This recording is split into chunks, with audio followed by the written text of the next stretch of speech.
At para sa karagdagang pang-update sa nangyaring magnitude 7.4 na lindol sa Davao Oriental, makakausap natin sa linya ng telepono si Director Ednar Dayang Hirang ng Office of Civil Defense Davao Region.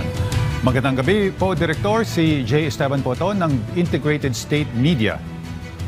Yeah, Jay, good evening sa lahat. And currently, we are also doing here a Zoom online press conference with our partners sa provinces and local media. Okay. So, good evening sa lahat. Yes, Director.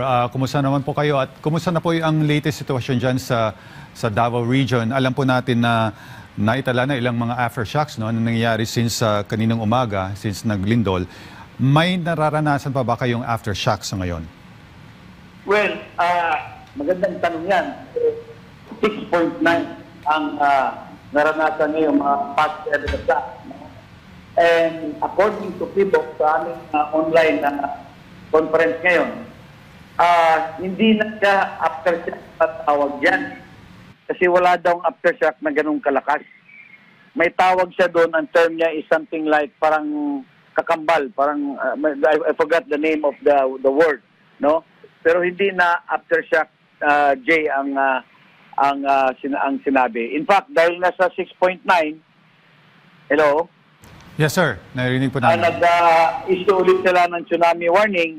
So again, yung ating LGU doon, nagkakandak na ulit ng preemptive evacuation kasi may tsunami warning na ulit. Although yung aftershock, yes, maraming nangyaring aftershock kanina sa bayan ng Manay. But they are mahihina naman, hindi naman kasing lakas ng tornado. But marami silang na experience doon based at yung ating informal conversation sa mga tao doon, sa tawag natin sa mga municipal officials and of course local populace sa bayan ng Manay. Sir, ito yung just to clarify, no, sinabi niyo kasi kanina na hindi yun aftershock. So ito ba yung tinatawag nating doublet? Oh, yun. Yan. Okay. Sabi ni MGB. Okay. Kailan po yung latest yung naranasan yon, yung doublet? Mga past 7 o'clock ngayong gabi. Okay. Sige, sir. So, kumusta na po kayo dyan? Nasaan po kayo nung nangyari yung lindol kaninang umaga? Kaninang umaga, nagkaroon tayo ng maritime interagency exercise, no? Parang mayroong simulation exercise na kunyari mayroong mga terrorist o mga grupong armado na nag-invade dito sa Davao using the dagat, no, the dagat, and meron ding sa lupa. So magkaroon ng exercise. May, of course, when the exercise was at the middle of the kwan na gina-implement na, yun, bigla naglindol. So I have to leave the place and go back here sa operation center. And of course, inayos na nila yung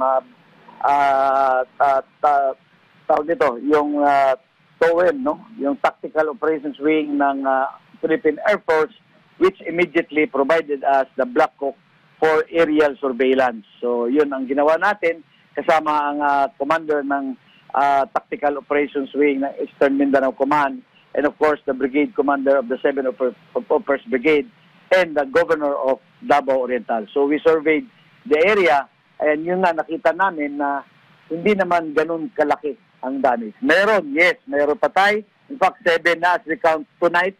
7 na ang total. Then, in fact, mas maraming damaged houses, not in Manay, but in the adjacent town of Tarragona. As reported by the mayor, 20 yung damaged houses as of this afternoon.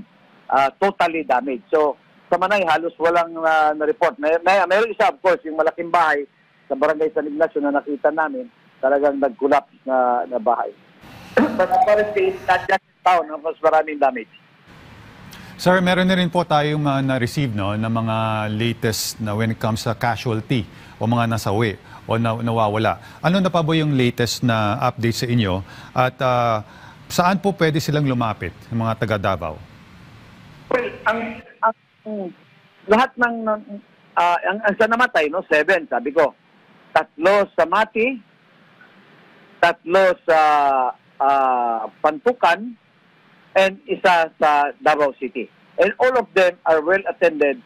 Ang families are by the LGUs, including yung mga nasugatan at mga injuries nga na part ng mga listahan sa casualty. So, yun ang report natin sa death and mga injuries. Okay, maraming salamat po, Director Ednar Dayang Hirang ng OCD Davao Region. Mag-ingat po kayo dyan, sir.